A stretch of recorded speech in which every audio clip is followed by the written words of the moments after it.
Sejumlah informasi dari berbagai daerah di Provinsi Banten kami sajikan dalam Berita Banten yang dipersembahkan oleh PRSSNI Banten dan disiarkan serentak oleh seluruh radio anggota di 8 kabupaten kota di Provinsi Banten.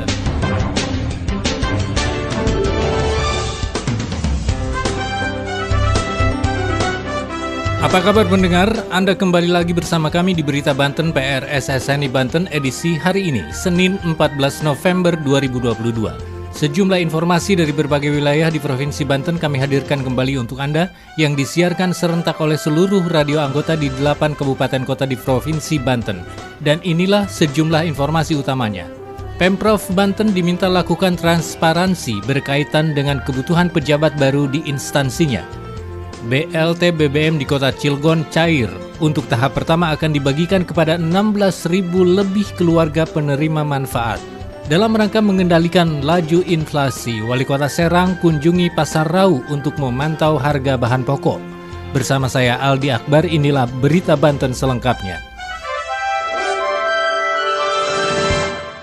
Pendengar, Pemprov Banten diminta melakukan transparansi ke publik mengenai analisis kebutuhan pejabat baru di lingkungan pemerintahan Provinsi Banten. Dalam kurun 1 tahun terakhir, ada ratusan ASN yang mengajukan pindah dinas dari luar Pemprov Banten. Diduga pengajuan pindah tersebut dilakukan untuk mencari pendapatan yang lebih. Berikut laporan Asri Aulia dari Radio Ramaloka, Serang. Pemerintah Provinsi Banten diminta melakukan transparansi melalui dilakukannya pengumuman oleh Badan Kepegawaian Daerah atau BKD kepada publik tentang analisis kebutuhan jabatan terbaru di lingkungan pemerintah Provinsi Banten saat ini. Sementara pengajuan pindah mencapai ratusan dari ASN yang relatif massal dari ASN di luar pemerintah Provinsi Banten. Direktur Eksekutif Aliansi Independen Peduli Publik atau ALIF, Uday Syuhada mengatakan, adanya pengajuan pindah dinas hingga jumlahnya ratusan ke pemerintah Provinsi Banten dalam 1 tahun terakhir. Diduga pengajuan pindah dinas bertujuan mencari pendapatan yang lebih baik dan jabatan yang disiapkan oleh pemerintah Provinsi Banten. Selama ini ALIF mengamati pemerintah Provinsi Banten memiliki kebutuhan ASN dengan spesifikasi keahlian dan pendidikan khusus yang akan ditempatkan di Rumah Sakit Umum Daerah Banten. Jika fenomena tersebut tidak segera diatasi, akan menjadi gejolak dan memicu kecemburuan sosial bagi para ASN di lingkungan pemerintah Provinsi Banten. Sementara Kepala Badan Kepegawaian Daerah Banten, Nana Supiana membenarkan adanya ratusan ASN dari luar Provinsi Banten yang mengajukan pindah dinas ke pemerintah Provinsi Banten dengan berbagai jabatan yang disiapkan. Namun pihaknya belum memproses lamaran para ASN tersebut, dikarenakan belum adanya arahan dari pelaksana tugas Gubernur Banten Al-Muktabar untuk membuka lowongan pindah dinas bagi para ASN dari luar Provinsi Banten. Demikian berita sekitar Banten, saya Asri Aulia dari Ramaloka melaporkan untuk Berita Banten. Pendengar, bantuan langsung tunai BLT BBM di Kota Cilegon akan segera cair. Untuk tahap pertama ada 16.000 keluarga penerima manfaat yang akan mendapatkan bantuan senilai Rp450.000 per orang untuk BLT periode September hingga November 2022. Sedangkan tahap kedua akan disalurkan pada bulan Desember mendatang. Laporan selengkapnya Reni dari Sam Radio Cilegon. Penyaluran bantuan langsung tunai atau BLT BBM tahap pertama di Kota Cilegon akan disalurkan secara serentak di seluruh kecamatan yang ada di Kota Cilegon pada tanggal 12 November dan 13 November 2022. Hal tersebut diungkapkan Kepala Dinas Sosial Kota Cilegon Nur Fatma kemarin.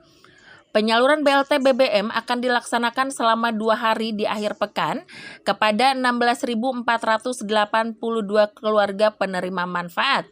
Tahap pertama akan mencairkan periode bulan pertama yaitu September-November sebesar Rp450.000 per orang. Sedangkan tahap kedua akan dilakukan pada Desember sebesar Rp150.000 per orang. Penyaluran untuk bulan ini Rp450.000 dari bulan September hingga November. Nanti di awal Desember akan kembali disalurkan, masing-masing mendapatkan Rp150.000. Sementara itu, Sekda Kota Cilegon Maman Mauludin mengungkapkan target penyaluran BLT BBM akan selesai pada awal Desember tahun 2022. Demikian Reni dari Sam Radio Cilegon melaporkan untuk Berita Banten. Berita Banten. Anda masih bersama kami di Berita Banten PRSSNI Banten. Pendengar, untuk mengendalikan laju inflasi di Banten, khususnya di Kota Serang, Wali Kota Serang Syafruddin melakukan pemantauan langsung harga bahan pokok di Pasar Rau Kota Serang. Dari hasil pantauan tersebut, harga kebutuhan pokok di Kota Serang relatif masih normal. Berikut laporan Reni Susan dari Radio Mega Suara Serang.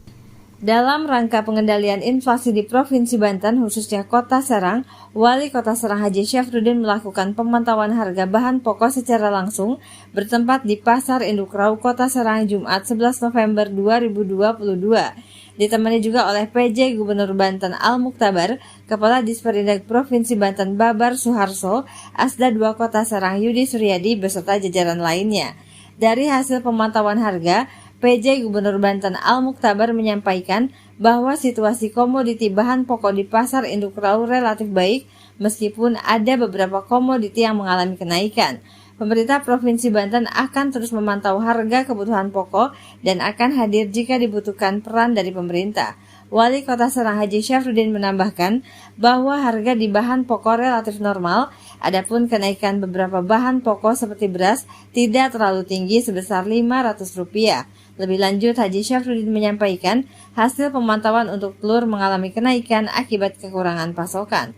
Di tempat yang sama, Asda 2 Kota Serang Yudi Suryadi menyampaikan berdasarkan dari data BPS bulan Oktober tahun 2022, terdapat 10 besar non-sembako yang mempengaruhi inflasi di Kota Serang, salah satunya yaitu angkutan dalam kota.